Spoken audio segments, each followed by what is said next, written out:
nenhum sofrimento é para sempre, né?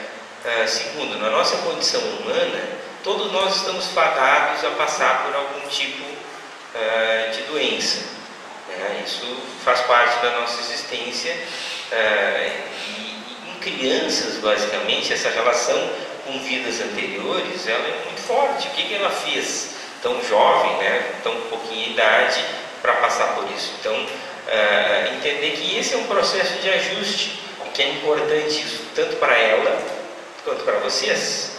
Sim, todos nós sofremos e crescemos juntos. O importante é que, se a gente tiver um entendimento de que nada é injusto, de que as coisas acontecem porque tem um motivo, isso não impede que a gente sinta a dor, mas pelo menos faz com que o nosso sofrimento possa ser amenizado no entendimento de que, bom, se tem que passar por isso, vamos passar, essa é a nossa necessidade, e vamos em frente, e aprender que dentro de tudo isso, que entre o início e o fim, que pode ser a cura, que é o que a gente espera, existe o caminho, né? E o caminho é isso que a senhora falou. Essa semana que ela vinha passar aqui, os tempos que vocês passam juntos, os telefonemas, que tem que ser bons. Você não precisa ficar pensando em doença o tempo inteiro, né? Pelo contrário, tem que pensar em vida, em renovação, em força, em amor, que são os sentimentos que realmente importam e que fazem com que a gente possa se recuperar e possa se erguer. Deus deu para Janela, meu filho disse, mãe, tudo tem um propósito. Deus não vai me propósito. Dentro da história que a senhora contou rapidamente aqui, nós temos solidariedade, né, dos vizinhos, das pessoas que a gente está próxima, né? Vejam, esses são os valores da nossa vida, né? E que, se atingida a vitória, que é o que a gente quer, o quanto isso nos fortalece e o quanto isso torna os outros conceitos de felicidade quase insignificantes, falando nas coisas materiais. Então, o importante é poder passar por tudo isso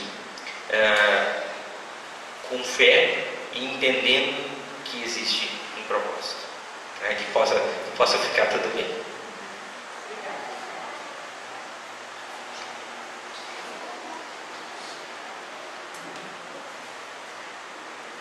Mais alguém? Quer fazer alguma pergunta? Isso é um comprido. Obrigado.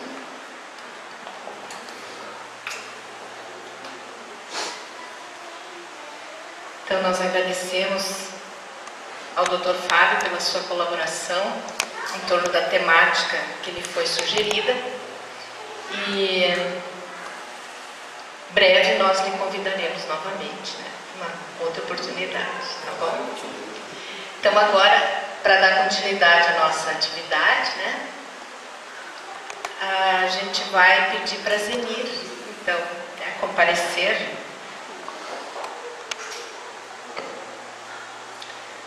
A Zenir Zenir Rodrigues, coordenadora do Grupo Apoio Fraterno de Santo Ângelo, membro da Associação Médico Espírita de Santo Ângelo, pós-graduada em Dependência Química pela FLT, Faculdade de Teologia de Santa Catarina. Como nós falamos antes, a Zenir então vai abordar o tema a família diante da problemática da dependência química.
Boa tarde a todos.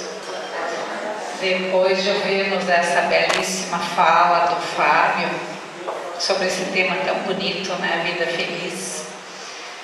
E também digo que eu sou muito feliz de estar aqui vendo todos vocês num domingo à tarde, abrindo mão do seu descanso, abrindo mão do seu lazer, para estarem aqui ouvindo umas palavras que poderão servir a cada um de nós aqui. Então a temática que eu trago aqui hoje, ela não é tão alegre quanto a que o Fábio trouxe. Mas ouvindo a explanação dele, eu fui percebendo que tudo ruma ao mesmo caminho. Essa problemática que a gente traz aqui da dependência química, das famílias envolvidas nessa situação, a gente traz aqui umas pinceladas mostrando outras formas de se viver, que não é diferente, que o objetivo também é lá no final uma vida feliz. Então o tema é este aqui, ó, a família diante da problemática da dependência química.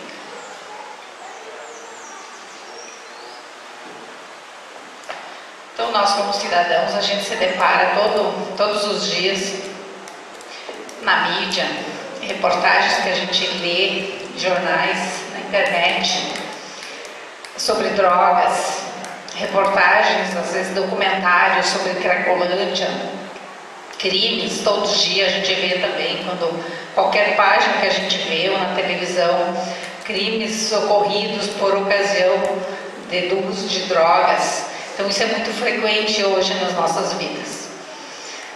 E por isso eu trouxe aqui o que é droga. O que é que vem na cabeça de cada um de nós quando a gente ouve falar em droga, em dependência química?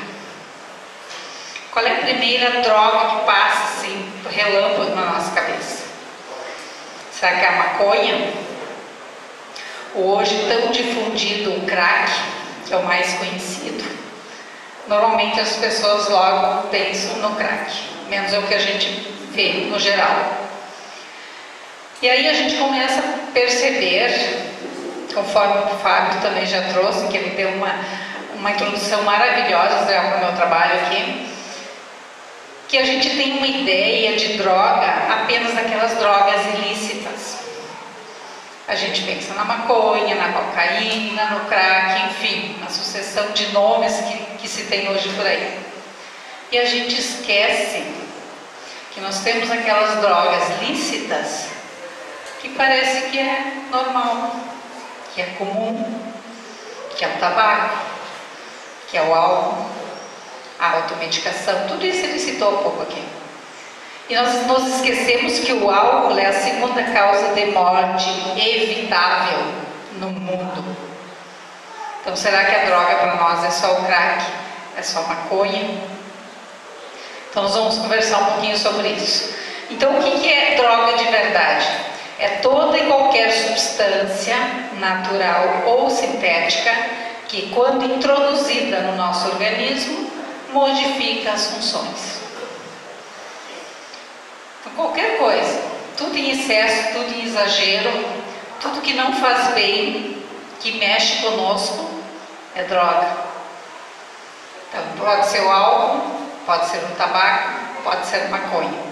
Todos esses, só a diferença é da lista e ilícita. E normalmente, quando se vê essas reportagens que eu citava antes, a gente parece para nós que sempre é tudo tão distante. As Cracolândias lá em São Paulo, no Rio de Janeiro, nas capitais, às vezes ali numa outra cidade próxima, vizinha. Quando se ouve alguma coisa na nossa cidade, parece que só naquele bairro que é mais perigoso, que é mais problemático, acontecem lá as coisas. Às vezes chega perto de nós, na nossa vizinhança, em algum parente, mas parece que a gente sempre está fora dessa situação. Por isso a questão droga, a gente ouve muito assim, não é comigo. Não preciso me preocupar, não tenho nada a ver, porque eu não tenho nenhum familiar. mas de certa forma nós estamos inseridos, envolvidos nessa temática o tempo todo. E aí eu pergunto, e quando é lá dentro do nosso lar? Assim como ela está em outra cidade, assim como ela está em outro bairro, está no vizinho, tem aquelas famílias que tem a questão dentro de casa. E aí, nós estamos preparados, prevenidos, se por acaso ela bater a nossa porta? Será que a gente aceitaria essa situação? Hoje, nós não estamos passando por isso. Se a gente parar e pensar, será que eu aceitaria? Como será que eu reagiria diante da certeza de que está acontecendo a dependência dentro do meu lar? Porque é muito difícil as famílias realmente estarem preparadas hoje. A gente vê isso, acompanha no trabalho que a gente faz, que se perdeu a questão do diálogo em casa. E quando se trata em falar num assunto desses, que é a droga, é mais difícil ainda. Hoje, até essa evolução é fantástica, essa evolução da internet, esses meios sociais, as formas eletrônicas de se comunicar, mas isso cada vez está distanciando mais. As famílias não sentam mais, as famílias não conversam mais. Os filhos brincam à vontade, pega aqui teu tablet, pega aqui o celular, que eu vi uma reportagem essa semana, os pais maravilhados porque a criança de 1 ano está dominando o tablet. Tem o lado saudável, tem o aprendizado, tem aquela questão de despertar um pouco, mas tem que cuidar com o excesso. A gente precisa resgatar de novo essa questão do diálogo, que é muito importante nas famílias.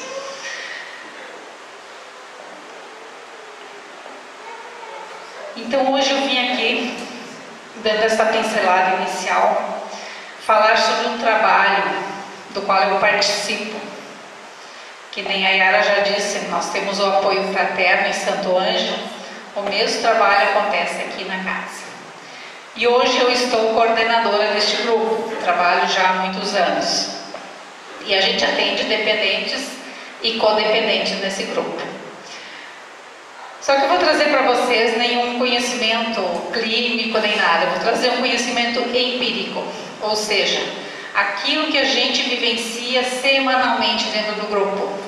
Tentar trazer alguma experiência, tentar trazer alguma coisa da própria vivência, que eu acho que fica mais rico nesse sentido, que é uma coisa realmente real.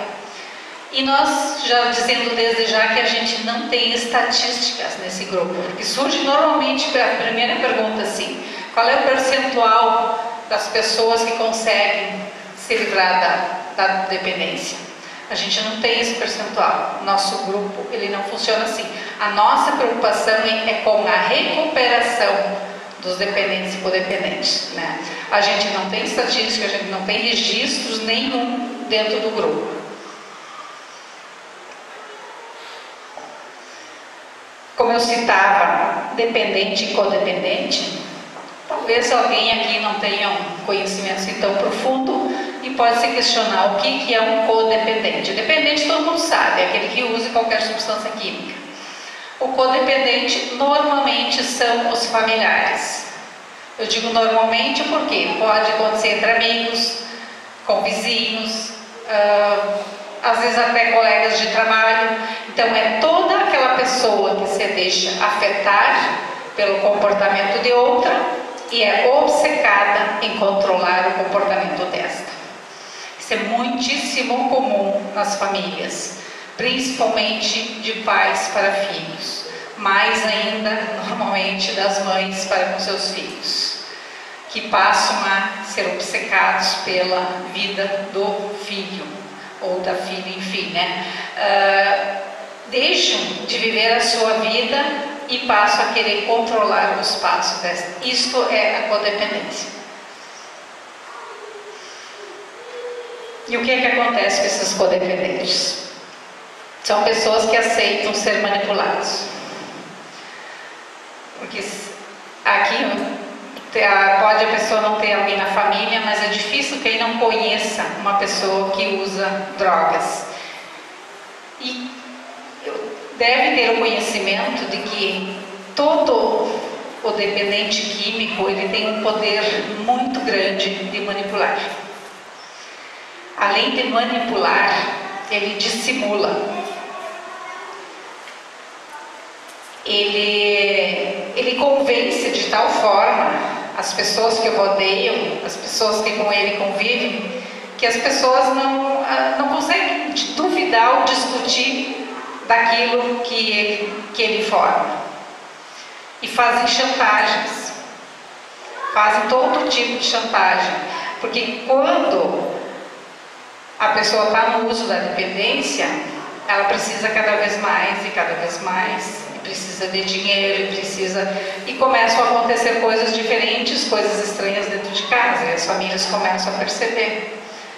Mas eles, de alguma forma, eles dissimulam tanto que a família não entende, às vezes até acha que é o vizinho, que entrou alguém para pegar aquilo, menos o filho.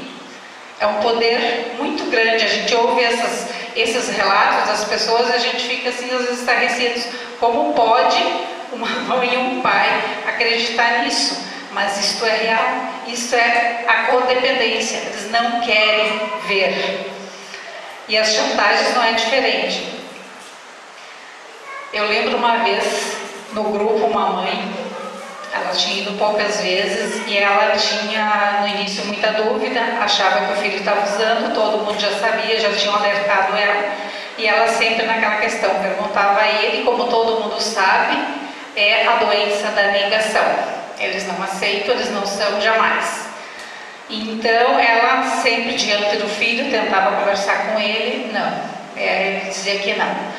Mas foram se confirmando algumas evidências e ela começou a participar do grupo. Enfim, ela ficou sem dúvida, ela tinha certeza já tinha visto acontecer algumas coisas pelo comportamento e algumas coisas que ela foi aprendendo. E ela disse, não tenho mais dúvida, realmente ele usa. E ele tinha aquelas saídas dele, né, como todos fazem, às vezes ficam 2, 3 dias fora e retornam. E um dia ela resolveu procurar no quarto dele. Ela revirou tanto, procurou até que num cantinho muito bem escondido, ela se deparou com um tijolo. Segundo ela mostrou o tamanho, era um tijolo de crack. Lógico que a mãe ficou desesperada, apavorada, e quando o filho chegou em casa, ela recebeu ele com aquele tijolo na mão. A gente pode imaginar aqui o estado que aquela mãe estava. Aí quando chegou o filho, ela desesperada, começou a ir para cima dele, e eu vou chamar a polícia, porque agora eu peguei droga, agora não tenho mais dúvida, eu sei que tu está usando. E ele foi com o jeitinho manipulador dele, não mãe, não é bem assim, foi conversando, a senhora sabe, eu tenho um amigo que está usando e eu estou guardando para ele. Essa normalmente é a primeira questão que eles trazem. Estou guardando para o meu amigo, como é que a senhora achou? Não, porque eu vou chamar a polícia, porque aquela coisa toda do desespero, que a mãe às vezes não sabe o que fazer. E aí ele disse, mãe, se você chamar a polícia, eu vou ser preso, você quer me ver preso? Resultado, dentro do grupo a gente perguntou para ela ali o que a senhora fez.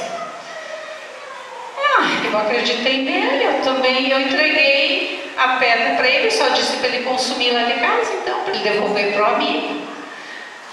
Eu também não ia querer ver o meu filho preso junto com aqueles bandidos na cadeia.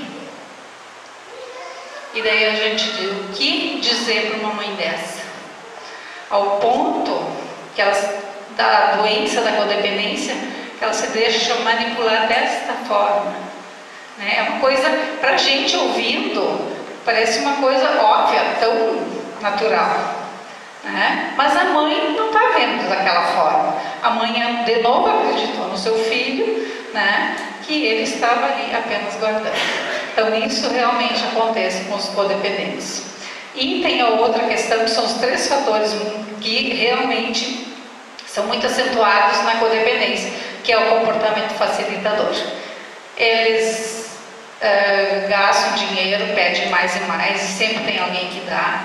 Eles têm carro, a mãe sabe que vai lá na boca comprar a droga, a mãe continua dando carro. Então esse tipo de coisa assim, E não vamos muito longe, que daí o traficante vai na casa da mãe, do pai para receber o dinheiro, e eles continuam pagando.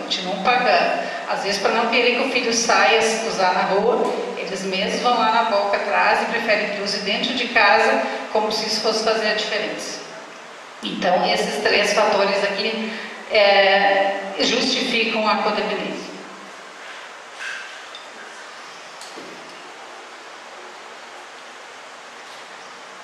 Porque essa dificuldade, né, o codependente tem essa dificuldade de aceitar a dependência, que nem eu já falei. Eu não quero ver, eu enxergo, mas não quero ver. Aí vem a negação, assim como o dependente nega, o codependente também nega. Faz de conta que está tudo bem, faz de conta que não aconteceu, prefiro encobrir. Então, quando isso acontece muito também, a mãe vê, percebe, ela às vezes acaba dando dinheiro escondido, para tipo assim, não contar para o pai. Então, continuam negando a si, negando na sociedade, porque eles não querem que ninguém saiba, achando que se os outros não sabem, o problema vai ser resolvido. E daí fica muito evidente quando aqui a família está com o problema, quando ela tenta encobrir, né, e justificar a conduta do dependente. Então, tem aquele menino lá que tem um emprego, e às vezes eu passo, que nem o Fábio disse aqui, passo o final de semana bebendo, na segunda de manhã ele consegue trabalhar. Muitas vezes não consegue, ele não consegue sair da cama, ele não acorda, e a mãe sabe o porquê. A mãe sabe que ele passou bebendo, que ele chegou de madrugada em casa, que ele está na cama lá, ele não está dormindo, ele está apagado. O que a mãe faz? Ela vai lá, pega o telefone, levanta cedo, liga para a empresa dizendo: ó, meu filho acordou hoje, não está muito bem, não vai poder ir trabalhar. Ela está encobrindo, ela está passando a mão na cabeça. Ela não está deixando ele assumir as responsabilidades dele. A hora que ele acordar, ele vai lá e ele mesmo vai dizer para a empresa o porquê que ele não pode ir. Não, isso é a doença da codependência.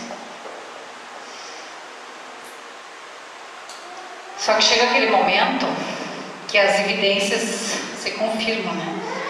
Todo mundo vê, todo mundo sabe, realmente a dependência está aqui dentro de casa. E agora? O que é que nós vamos fazer? Aí, a primeira questão é buscar ajuda para o dependente químico, que realmente é o mais correto. Busca um médico, busca alguma coisa que realmente ele precisa de ajuda. Mas o que o codependente pensa? O meu filho é dependente e ele está precisando de ajuda, nós vamos buscar médico, nós vamos buscar um tratamento, nós vamos ter que medicá-lo. E aí ele passa a ser apontado pelo restante da família, e até então todo mundo já sabe, vizinhança, enfim, como ele sendo o problema da família.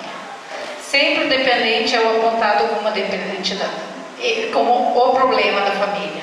Até que coloquei o bode expiatório, a ovelha negra. Né? Tudo que acontece dentro daquela família é por culpa dele. Então é onde a gente joga tudo. E a gente esquece de pensar que muitas vezes, ou seja, na maioria das vezes, aquela pessoa, aquele jovem já buscou a droga pelos problemas que já existiam dentro da família. A dependência é apenas uma consequência, porque a dependência química é uma doença comportamental. Então, de acordo com os comportamentos da pessoa, que vai desencadear a dependência química. E não é a dependência química que vai trazer os problemas. Então, as famílias têm esse equívoco, né, na sua cabeça, pensando que no momento que descobre que está usando droga, aí chegou o problema dentro da nossa casa. E por quê? Pelos problemas. Então, buscar fuga, tem aquele vazio que o Fábio também falava antes, precisa de alguma forma preencher aquele vazio existencial, não está achando dentro de casa, não está achando na sua própria vida, ele está precisando de ajuda, está precisando de socorro. Às vezes eles pedem um socorro aberto às famílias, a família não percebe. Então, de alguma forma, às vezes eles precisam buscar alguma coisa a mais, alguma forma até de bengala, algum apoio que eles precisam. E aí, quando eles vão buscar, que eu citava antes, normalmente o médico como primeira opção, um médico, um psicólogo que já atende dependentes químicos, eles normalmente já encaminham para outros tipos de tratamento. E, muito frequentemente, indicam os grupos de apoio. que existem vários grupos na cidade, ao menos em Santo Ângelo, e um deles é o apoio fraterno, este que eu trabalho. E aí eles começam a serem tratados, digamos, dentro do grupo e começam a entender a dependência química como uma doença. Até então, a gente sabe dos palavrões e tudo mais que sempre veio e ainda se ouve quando se fala no dependente químico. Ele é isso, aquilo, mas a última coisa que a pessoa pensa é que isso realmente pode ser uma doença. E realmente ela é uma doença. Aí a família começa a perceber que precisa mudar as atitudes, precisa mudar seus comportamentos, tem que aprender como lidar com esse dependente químico, porque até agora, né, a coisa se desencadeou e eu não sei como agir, não sei como mudar. Então devagarinho eles vão sendo ajudados e vão tendo esses conhecimentos. Aí começam as mudanças, aceitam o tratamento e começam a entender uma coisa muito importante, que não só a dependência é uma doença, como a codependência também é uma patologia. O dependente químico entra na dependência por questões comportamentais e a pessoa se torna um codependente também por questões comportamentais. Então, da mesma forma como ela é uma patologia, ela também precisa ser tratada.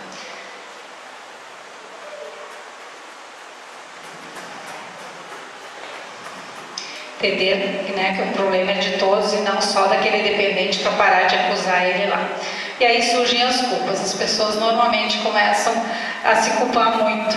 O que eu fiz no passado? Isso, aqui eu estou falando mais em relação a pais e filhos, mas a gente trata no grupo casais, é o inverso, às vezes filho para com pais. Mas o exemplo aqui, o que nós fizemos de errado, por que a gente não fez diferente, a gente deu amor, nós amamos do jeito que nós pudemos.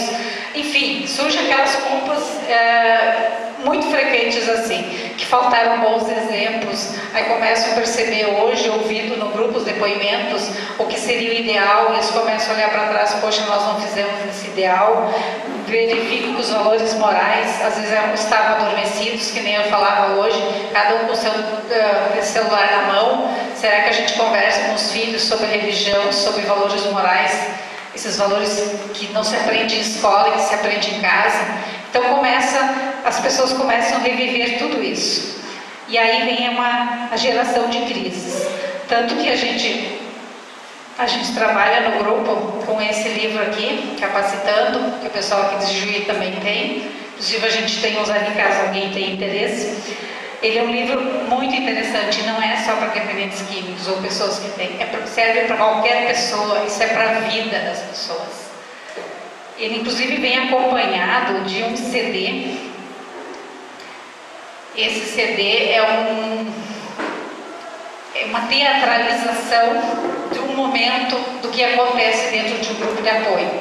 Tem pessoas que nunca foram em grupo de apoio e não sabem como funciona o trabalho, o atendimento. Então a gente tem ali uma teatralização que foi feita por nós voluntários mesmos. Além de tudo, nós ainda somos atores aí fazendo teatro aqui. Mas dá para ter uma noção do que é, de como é o trabalho realmente.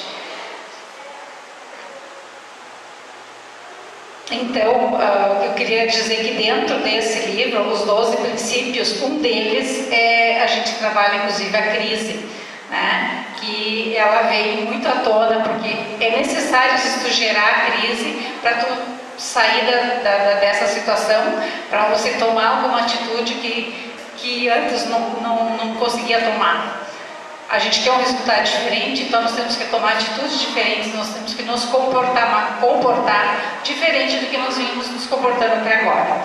E aí inicia esse processo de busca de disciplinas, regras, condutas e exigências, mas em primeiro lugar, conforme mostra a figura, em primeiro lugar para conosco. A gente tem que começar a olhar para a gente, né? Eu vim ao grupo porque eu quero ajudar o meu dependente. Aí passa uma reunião, passa outra, as pessoas começam a dar conta. Não, realmente eu estou aqui para me ajudar. No momento que eu me ajudar, depois sim eu vou ter condições e vou saber como ajudar o meu dependente.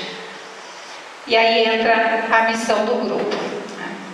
A missão do grupo é exatamente isso, é acolher as pessoas que chegam desorientadas, chegam sem chão, apavoradas, não sabem como agir. Então nós estamos lá justamente fazendo esse papel de acolhimento, né? Ajudar essas pessoas a buscar as respostas dentro delas, que nessa figurinha tão linda deste bebê, olhar e se ver no espelho. Tanto que nós chamamos o nosso trabalho realmente é uma terapia de espelhos, porque lá não se dá conselhos, lá não se dá respostas diretas, as pessoas vão aprendendo umas com as outras de acordo com os depoimentos que vão ouvindo. Então a pessoa fala a sua dificuldade, a gente trabalha em círculo e lá no outro lado alguém se identificou, passou pela mesma dificuldade, vai dar o seu depoimento, vai bater aqui a pessoa, poxa, eu tenho esperança, ela também passou pela mesma coisa e ela conseguiu sair, então hoje eu posso me espelhar e posso tentar dessa forma. E aí, essa frase muito linda que Galileu Galilei nos deixou, que era um sábio, que diz assim: você não pode ensinar nada a um homem, você pode apenas ajudá-lo a encontrar a resposta dentro dele mesmo. E é isso mesmo, gente, nós não podemos ensinar nada a ninguém. Se a pessoa não quiser, se a pessoa não buscar, ela não vai ser ajudada, né? Nós estamos lá sim, com a nossa missão de tentar ensinar os caminhos, mostrar outras alternativas, além daquelas que eles conheceram até então. Isso sim, mas cabe a cada um buscar a sua recuperação, cada um de acordo com a sua persistência, com a sua boa vontade, né? Porque aí só assim eles vão conseguir fazer as mudanças. E aí vem aquelas perguntas todas, né? O que leva a pessoa a usar droga? As famílias querem saber, eles perguntam pra gente assim: mas por que meu filho começou a usar droga? Será que acha bonito? Será que porque é bom? Porque gosta de dependente? Não, né, gente? Acredito que ninguém gostaria de ser dependente. Eles usam para aliviar dores ou acirrar prazeres. Mais uma vez, trazendo aqui, hoje vou citar várias vezes o Fábio, tudo que ele trouxe, né? Ou aliviar as dores daquele vazio existencial, que eles não encontram em outra coisa e precisam usar aquela bengala, muitas vezes, cigarro no álcool, ou se não para acirrar prazeres. Parece que nunca estamos satisfeitos e assim entra com a droga que a gente falou aqui, ilícita, e entra as outras coisas também, que ele falou, o sexo desenfreado, a compulsividade por comida, enfim, a gente podia citar N coisas aqui, né? O comportamento é o mesmo. Porque não existe uma causa, a gente sempre deixa claro, as causas são multifatoriais, não tem. O próprio dependente, quando ele começa a sua recuperação, ele mesmo tenta olhar para trás e buscar o porquê e ele entrou. E normalmente ele também não encontra, nem ele sabe a causa, porque ele começou a usar. Então não existe, e não é, o mais importante não é descobrir a causa, e sim é mudar esses comportamentos e tentar sair dessa situação. Que nem a gente diz que a droga é a saída dos que não têm saída, e é bem isso. Apesar de serem multifatoriais, as causas a gente ainda cita que os principais fatores normalmente é a falta de amor e o abandono, né? Aquela criança desde muito cedo, às vezes não tem aquele apoio, não tem um rumo, não tem um objetivo, e fica aquele vazio, ela vai vivendo a vida dela. A gente sabe que na adolescência é tudo mais complicado, surgem muitas dúvidas, surgem muitas crises, e aí às vezes é muito fácil, né, de achar alguma coisa para se apegar. Então aí entra o papel da família mais uma vez. A família precisa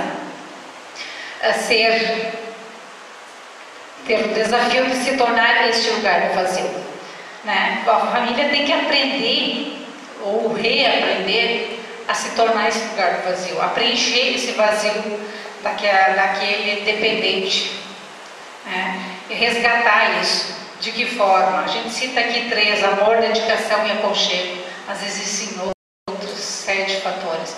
Tudo que pode aproximar, tudo que pode se resgatar, tudo que a gente pode buscar em conjunto, em diálogo, em conversa, é muito importante para trazer de volta esse dependente para o grupo, para ele se sentir incluído e e se sentir amado, se sentir aconchegado dentro da sua família. E aqui mais uma vez vai ter um apoio fraterno, na continuidade. É bem isso aí, é um grupo que se dá as mãos, independente de situação. A gente lá tem voluntários, a gente tem dependentes, a gente tem codependentes, mas nós temos voluntários que são dependentes, temos voluntários que são codependentes, e que isso nos ajuda muito. Então ali a gente senta, a gente acolhe, né, todo mundo de igual para igual. E a confiabilidade no grupo é uma questão bem importante. A gente percebe quando as pessoas chegam, elas, por mais que a gente faça o acolhimento e se mostra para elas, diz como é que funciona o grupo e tudo mais, mas no momento que elas chegam no grande grupo, elas se sentem retraídas. As pessoas ficam com medo de colocar as suas questões.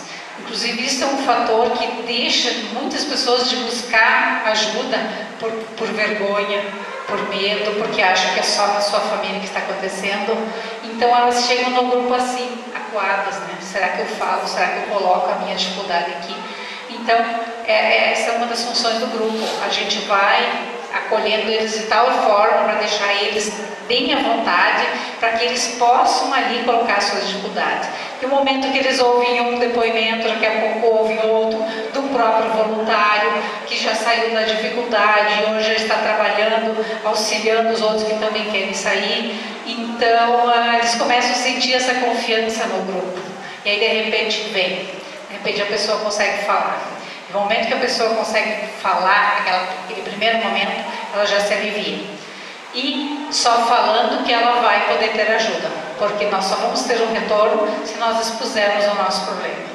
Então é importante ouvir, mas é bem importante falar. Então a gente sempre deixa para eles, ninguém é obrigado, mas está no grupo, fala, coloca a sua dificuldade, que o retorno virá.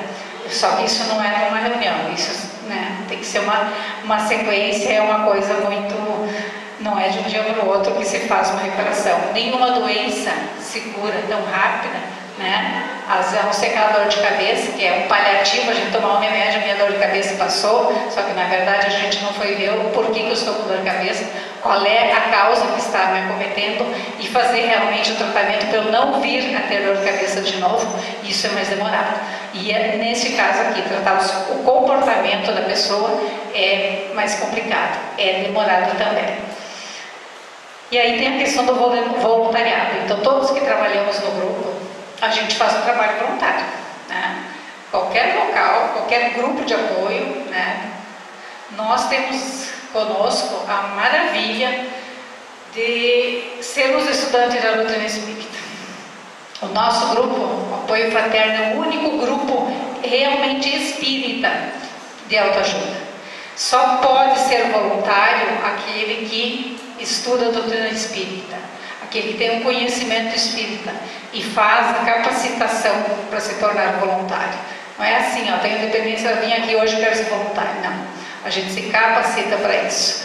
Né? Então a gente tem que estudar muito, a gente tem que buscar outras fontes, a gente tem que buscar mais informações para trazer, porque as dúvidas surgem e as questões aparecem. Há uns 2 anos surgiu uma oportunidade de eu fazer uma especialização em dependência química. A gente foi convidado pelo grupo, independente da nossa formação acadêmica, que pelo grupo a gente poderia participar e fazer essa pós-graduação em dependência química.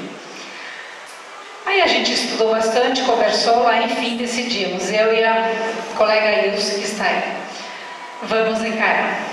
E a gente foi fazer essas aulas, foi durante 2 anos, a gente fazendo aulas, estudando, e foi muito proveitoso, foi muito riquíssimo, a gente teve muita informação, a gente conseguiu muita coisa importante assim para a gente poder repassar, para a gente poder ajudar. Então a gente aprendeu lá, foi sensacional. Uma coisa que eu nunca vou me arrepender foi de ter feito este curso. Mas em muitas situações, assim, conversando com pessoas de fora que não conhecem o trabalho, que não têm dificuldade nenhuma na família com a dependência química, então aqueles que ficam aqui, assim, o problema é dos outros, não é meu. conversando, faz a pós-graduação, sim, trabalho no grupo lá, senti necessidade, então fui buscar, conhecer um pouquinho mais. Mas e quem é que paga a tua pós-graduação? Não, eu pago, né? Aí aquela questão assim, mas você faz pós, estuda fim de semana, faz TCC, paga caro para trabalhar de graça? Sabe o que eu respondi para as pessoas? Nada. Na verdade, eu não tinha resposta. Vai adiantar eu colocar todo o meu sentimento e dizer que eu estou fazendo um trabalho voluntário lindíssimo, ajudando pessoas, se para eles isso é trabalho de graça, para mim não é. Algum resgate provavelmente eu esteja fazendo. Provavelmente numa vida passada eu fui ajudada. Será que eu não fui usuário de drogas? Será, né? Nós não sabemos, mas por algum motivo eu estou nesse trabalho. E outro, né, nem que seja então para nós acumular bônus horas, né, para o nosso futuro, para o nosso desencarne lá depois chegar na vida espiritual. Mas é o trabalho mais gratificante que pode ter, é o trabalho voluntário. Que o nosso trabalho assalariado nós precisamos, ele é necessário, nós temos que sobreviver, né? Mas nas nossas horinhas de folga, ir fazer um trabalho de ajuda ao próximo, não precisamos de retorno financeiro, não, com certeza. Temos muitos outros. Então aí entra a questão do amor no coração, que eu penso que todo voluntário, ele não está lá por nenhuma obrigação. Se ele se voluntaria para o trabalho, porque ele está afim de trabalhar, de ajudar, e faz isso com o coração aberto.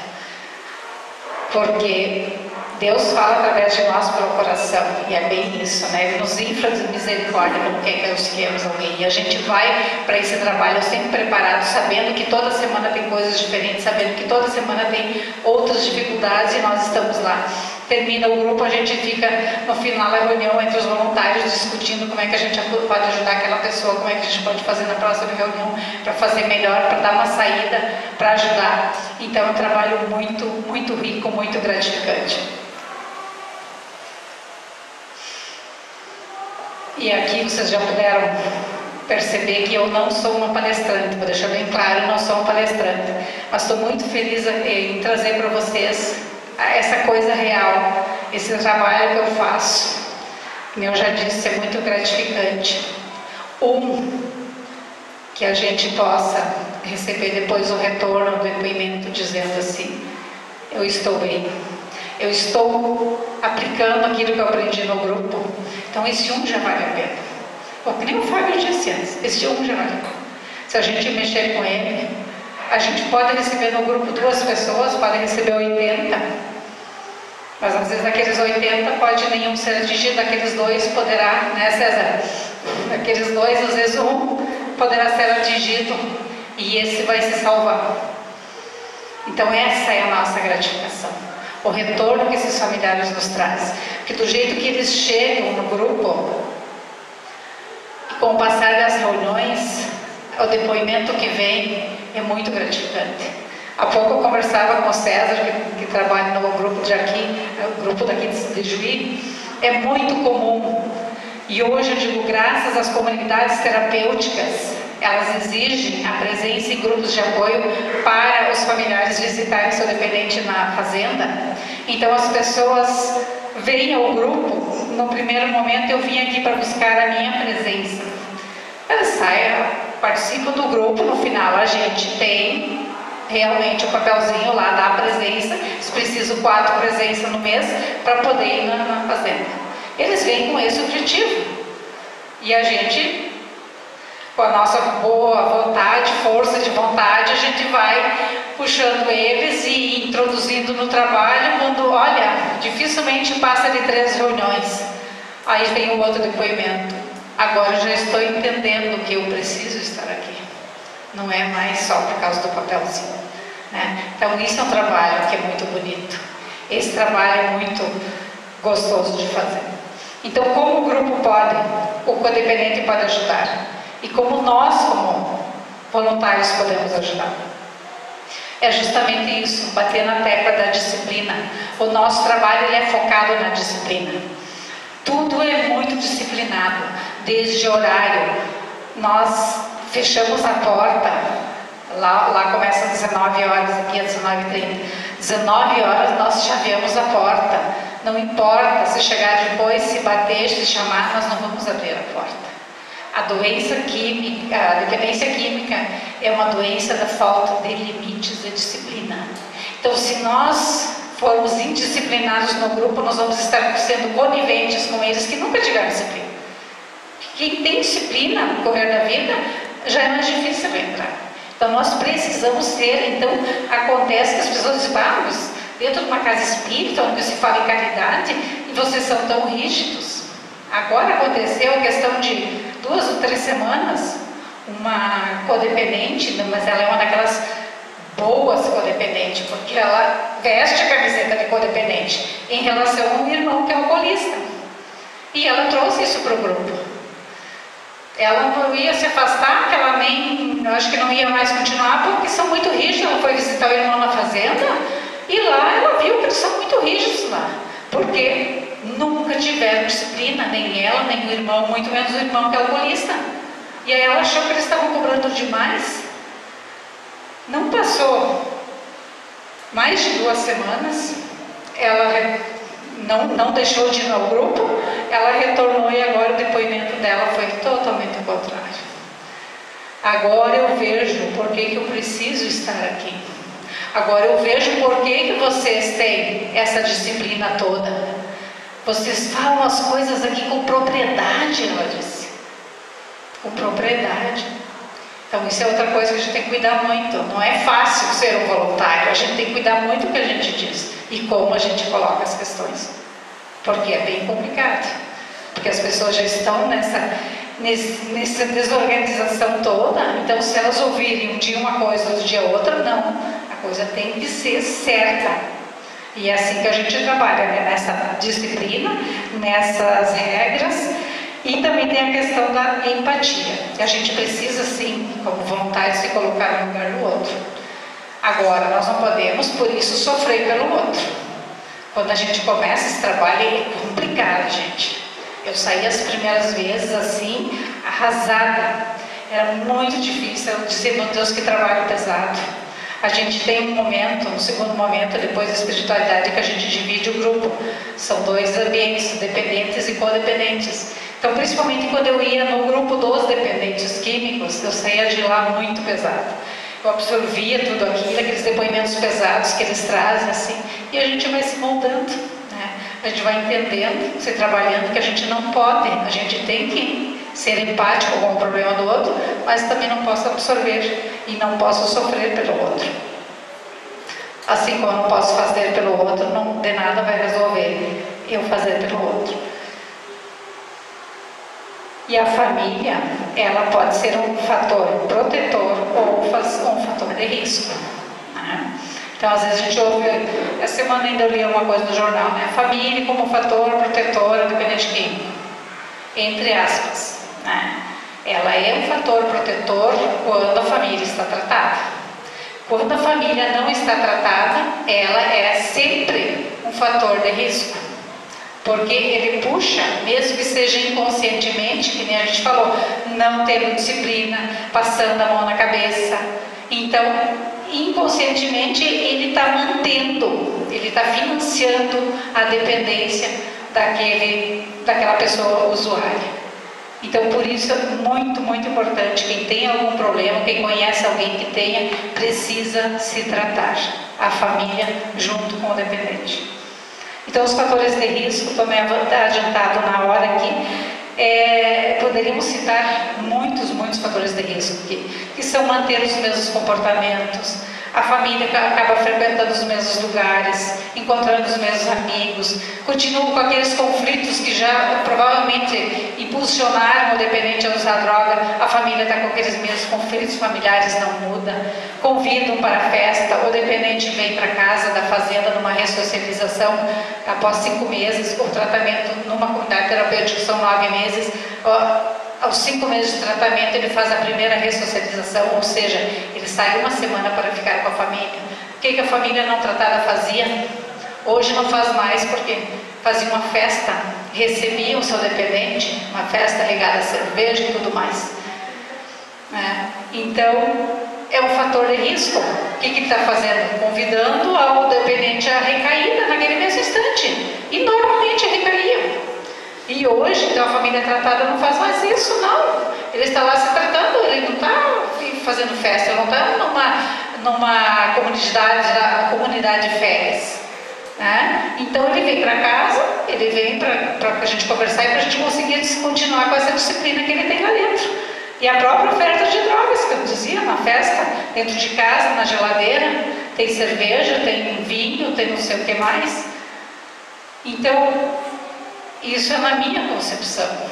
Eu hoje vejo e acho que nenhum lar deveria ter nada de químico em casa, nenhum lar, nem uma bebida alcoólica. Agora, nas famílias onde tem um dependente químico, não deve ter, não pode ter absolutamente nada. E as pessoas às vezes não entendem isso. Então, às vezes a gente faz algum parâmetro assim. A pessoa que gosta muito de um chocolate, aquele chocolate assim que não pode ver um bom chocolate. E ele vai todo instante no calorão desse, abrir a geladeira, tomar uma água e ele vê um chocolate na porta da geladeira. Vai de novo ver o chocolate. Vocês acham que ele vai resistir? Daqui a pouco ele vai pegar o chocolate e vai comer. Agora, com a bebida alcoólica, vamos multiplicar esta vontade talvez por 1000. Porque o organismo está tão dependente, ele precisa tanto daquela substância, como que ele resista àquela cerveja que está na geladeira. Aí os pais dizem assim, não, mas o problema é dele. Quem não pode beber é ele, eu vou continuar bebendo. Então, é isso de novo que o Fábio trouxe. A gente vê mães tomando Rivotril para dormir, está depressiva lá, à base de faixa preta, está ansiada, fuma um cigarrinho, o pai bebe. Agora, cai a casa se o filho está usando maconha. Então, todos esses outros pode, é normal, é lícito. Agora, a maconha não. Então, essa doença comportamental, ela é familiar. Por isso que a família está inserida e por isso que a família precisa buscar ajuda e tratamento também. E os fatores de proteção, então, é isso aí. Tratamento em primeiro lugar, resgatar a religiosidade dentro de casa. Nós também temos uma grande vantagem aqui, que a doutrina espírita está sempre em cima de nós, com o Evangelho no lar, né? Então isso já é uma forma de a gente levar a oração para dentro de casa. Mas tem famílias que não fazem isso. Vão à igreja, vão ao centro espírita, mas dentro de casa, não. Orar com os familiares, ler um livro, o Evangelho junto com os filhos, parece que isso não pode, né? Então a gente sabe o quanto isso é bom e recomendo quem ainda não faz, que comece a fazer. A disciplina que tem que ter, a disciplina tem que ter regras, não tem outro jeito, e não facilitar as coisas mais para o dependente. Ele tem que ser arregrado, ele tem que ter a disciplina dele. Por isso que o tripé da recuperação é essa: disciplina, trabalho e religião. As comunidades terapêuticas trabalham em cima disso. Qualquer trabalho. Por isso que dizem alguns assim, poxa, mas lá tem que até ir para a lavoura, tem que até... É trabalho. É trabalho, tem que fazer. É religião, tem. Nós só falamos aqui dentro do doutrina espírita, mas qualquer religião é válida. Todas as religiões são boas, né? Qualquer uma, mas tem que ter uma. Tem que buscar alguma coisa, tem que ao menos ter Deus no coração, porque o dependente químico, quando a gente ouve, ele está desacreditado. Ele não acredita mais em Deus. Tanto que os 12 passos dos alcoólicos anônimos, o primeiro passo é admitir a impotência perante as drogas. E de que forma ele vai... Só se ele acreditar em algo superior. Porque até então, para ele, tudo que tem de melhor é aquela droga. Ele só vê isso na vida. É que nem o Fábio disse, quando está apaixonado, o resto vira uma porcaria, né? Está no uso da cerveja. Vocês já viram alguém alcoolizado? Quem que já não viu? Ele tem ânimo para qualquer outra coisa? Não tem. Ele tem ânimo para ir para uma igreja, para rezar, para buscar. Não, para ele tudo que mais interessa, o que é superior a ele é a droga. Mas ele sempre acha que ele é superior. Eu não sou alcoolista, eu paro quando eu quero. Mas e por que ele não quer? Então não é bem assim. A gente sabe que não é simples assim. A dependência química é um problema muito sério. Porque a pessoa que tem a predisposição, tem aquela pessoa que pode beber ali sua cerveja a vida inteira e não vai se tornar um dependente químico. Mas quem tem a predisposição genética, ou quem já traz, como nós soubemos, traz em vidas passadas, algum resgate que veio nessa família para tentar aqui superar isso, essa pessoa tem esse gene da dependência química, que é uma doença, ele vai se tornar um dependente químico. Então, que bom seria se as famílias não tivessem mais, se as festinhas de criança, que nem o Fábio disse, fossem regadas a um chazinho, a uma aguinha, né? Mas não é a cerveja, isso é cultural, não é nós aqui falando que nós vamos resolver essa questão, mas só para a gente dar uma pincelada, para as pessoas também caírem na real, que isso tudo que está se falando é droga, e é muito sério, né? Quando a gente vai tratar o dependente de crack, ele é em minoria comparado aos dependentes de álcool, só que o dependente de álcool é ainda mais difícil de aceitar que é um dependente e que o álcool está lhe fazendo mal. O crack não, já é comum, usa crack e lhe dá problema.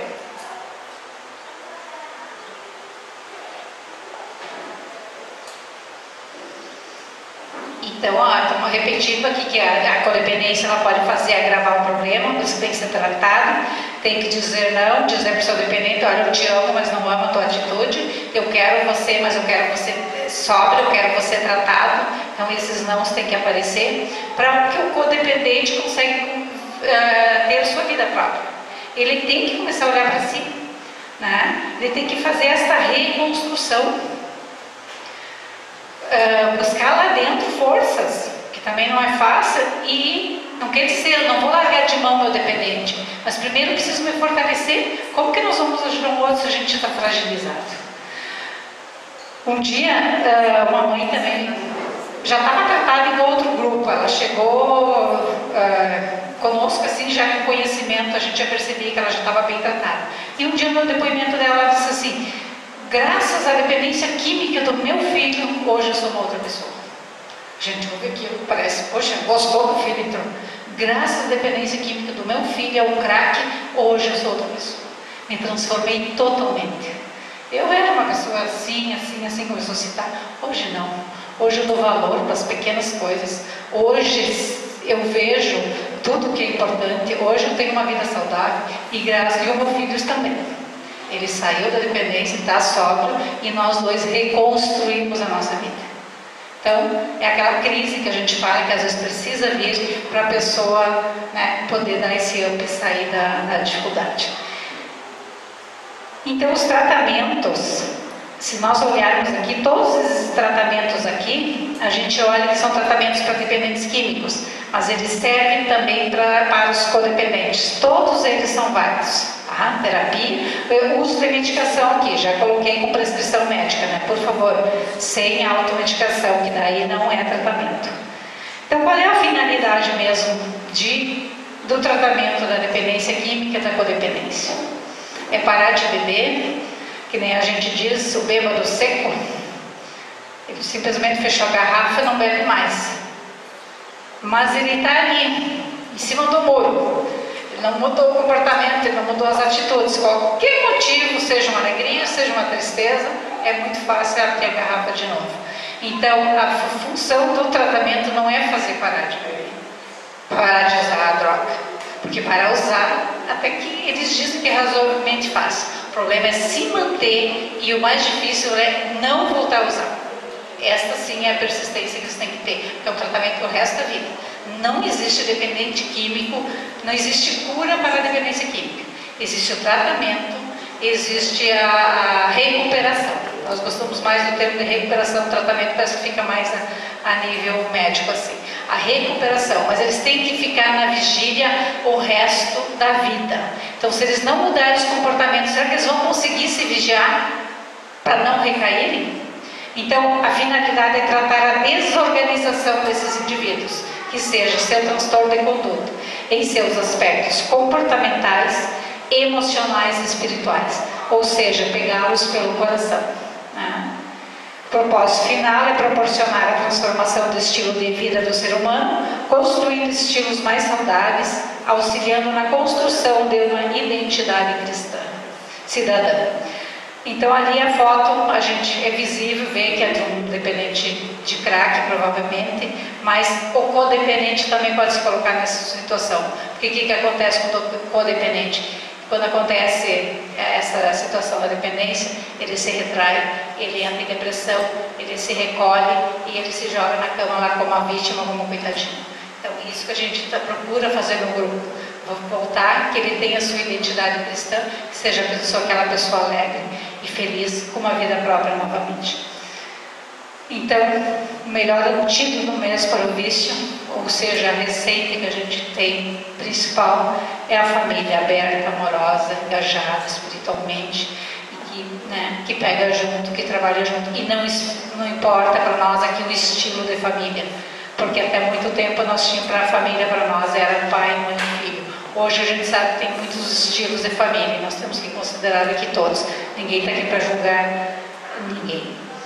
Então, a frase final que eu deixo para vocês é essa, que família tratada pode salvar seu dependente das drogas. Então, por favor, se alguém tenha qualquer dificuldade, que conheça alguém, a gente sempre conhece no trabalho, na vizinhança, onde quer que seja, recomendem, aconselhem procurar ajuda, seja o tipo de ajuda que for, mas precisa ajudar para poder ajudar seu dependente. Gente, muito obrigada pela atenção de todos.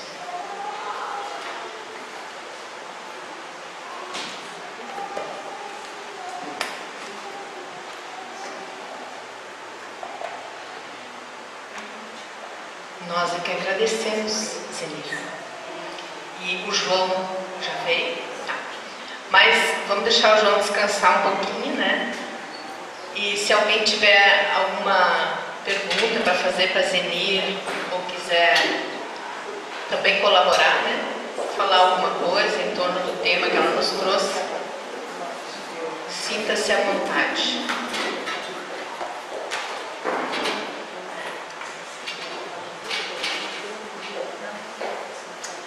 Nós não vamos fazer o intervalo agora, tá, pessoal?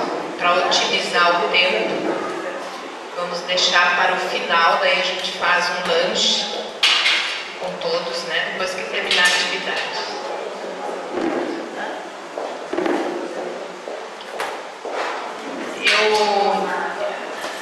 A gente tem aqui alguns voluntários, né, do grupo. E eu também sou voluntária do grupo Apoio Fraterno, e uma coisa assim que a gente percebe bastante em relação ao codependente é a culpa em que ele se coloca. Por mais que ele procure tratar isso, né, e que no grupo isso é muito bem tratado, a gente nota que nas falas dele ou dela sempre aparece essa questão da culpa. Você poderia comentar um pouquinho sobre isso? Eu até citei antes ali que surgem as culpas, né? Só que o tempo é corrida, a gente prepara tanta coisa e às vezes... Então, o que é que a gente procura fazer no grupo? Quando as pessoas começam a trazer essas culpas, né? E isso surge, isso é natural. A gente, como ser humano, se culpa de muitas coisas. Nós tentamos, de alguma forma, transformar isso em responsabilidade. Você talvez tenha responsabilidade, agora você jamais vai ser culpado pela dependência do outro. Não há como, né? Trouxe todas essas questões como fatores que podem desencadear uma dependência química. Agora ninguém é culpado porque o outro começou a usar drogas. Ele teve o livre-arbítrio, ele começou a usar porque de alguma forma ele achou mais fácil buscar aquela substância, a buscar algum outro tipo de tratamento, a buscar sua reforma íntima, a olhar para si, que é muito mais difícil, a mudar comportamentos, que nem o Fábio também disse antes. Eu quero o remédio, caia aqui e me trate. Agora eu fazer a minha mudança, buscar o que realmente tem que ser tratado lá dentro é mais difícil. Então a gente tenta colocar isso para as famílias, que eles não se culpem, porque não é, se eles têm essa parte de responsabilidade agora e tiveram um tipo de comportamento, eles podem refazer isso a partir desse momento, tomando atitudes diferentes, se comportando diferente. Então provavelmente essas culpas vão se disseminando ao longo desse tratamento. Obrigada.